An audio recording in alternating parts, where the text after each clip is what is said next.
Okay, this is a video short. So our designer called us on, was it Friday, maybe Saturday, and said, hey, just wanted to talk to you all over at the house to show you some things and really try to get more of your focus on the top floor instead of the bottom floor as well. And so Kenton and I thought that was bad news all over the place, and so we didn't want to wait another day, another 2 days, and so we met this same day. And so here's what he brought us over here, but it actually is a really good story that we got once we got to the house.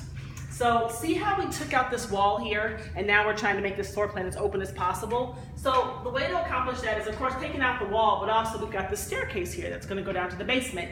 And so what our contractor shared with us is that in order to maintain the structure here, because this is a load-bearing wall, then we could either add a beam that's about 8 inches from the ceiling, and these are already 8-foot ceilings, so they're not super high. Most ranches don't have really high ceilings, but we had the option of either adding this 8-foot beam below the ceiling, or for a little bit more, adding to our budget, then in the ceiling he could add the support beam there, so it would be out of sight.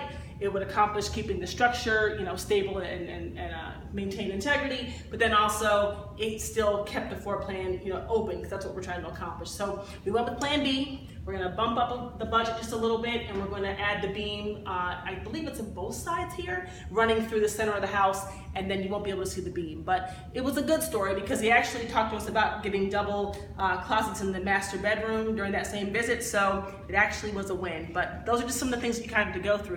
Be prepared to hear some good news, bad news, and then be willing to think of ways to work through some of the challenges. And that's one that came our way, but we're okay with it. So beam in the ceiling, and when the finished product is done, it'll be a really nice, clean, open space.